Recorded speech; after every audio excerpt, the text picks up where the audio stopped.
Olá novamente a todos que acompanham o nosso podcast. Hoje, no terceiro episódio, que já é bastante coisa desde o primeiro, eu vou contar sobre a vez em que eu iniciei uma aula de violão e fui passado para trás por todos os alunos da sala. Essa história é diretamente relacionável com a teoria de zona de desenvolvimento proximal, de Vygotsky. E vai ser essa teoria que a gente vai abordar no episódio de hoje. Certo, quando eu tinha por volta dos meus 10, 11 anos de idade, eu fui inscrito pela minha mãe em umas aulinhas de violão que aconteciam na igreja católica do meu bairro e aconteciam uma vez por semana e eram totalmente gratuitos, então valia muito a pena para quem estava querendo aprender. Pelo preço e pelo aprendizado, muita gente se inscreveu e isso acarretou em uma sala muito lotada. O que fazia com que em uma sala que deveria ter por volta de 5 a 6 alunos por professor, tinham 15 alunos, por exemplo. E essa quantidade exorbitante de gente não permitia ao professor focar nos problemas específicos de cada aluno.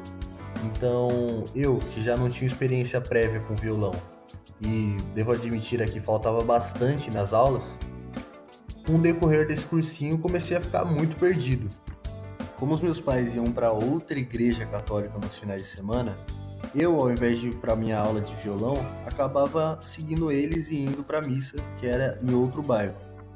E numa certa vez, por conta dessa brincadeira de perder mais de uma aula às vezes, eu faltei 2 semanas e quando eu voltei, eu percebi que eu estava muito atrasado na aula.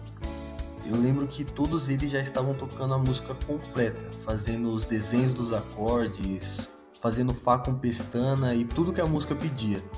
E para perceber o quão marcante essa história foi na minha vida, eu lembro até hoje a música, que era um cantinho da igreja. Eu vou colocar aqui.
Enfim, eu tentava imitar o que eles estavam fazendo, mas eu não conseguia, meus dedos não tinham agilidade suficiente e eu tenho quase certeza que todos os desenhos que eu estava fazendo ali estavam completamente errados.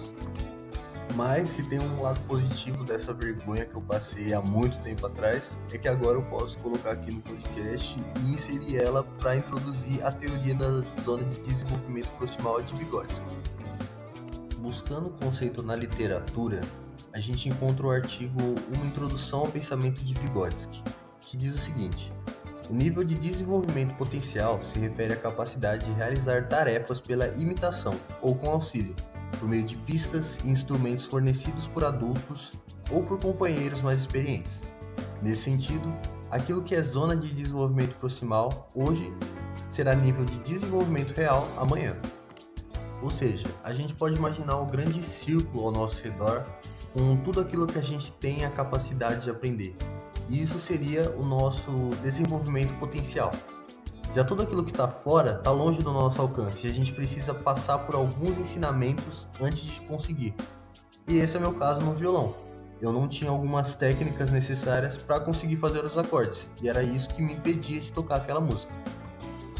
É válido ressaltar que essa zona de desenvolvimento real que eles falam é a capacidade de realizar tarefas de maneira independente, ou seja, são conquistas já realizadas, funções de capacidade que a criança já aprendeu e domina, indicando processos de desenvolvimento já consolidados. Ou seja, tudo aquilo que estava na zona proximal de desenvolvimento e acabou que foi ensinada para a criança. Anos depois desse evento, eu comecei a ter aulas particulares. e tive atenção às dificuldades que eu tinha na época. E agora eu consigo tocar violão tranquilamente. E isso comprova a teoria do desenvolvimento proximal de Vygotsky. E é isso, gente. Encerramos por aqui mais um episódio. Eu espero que vocês tenham gostado do vídeo de hoje e vejo vocês logo logo no próximo episódio.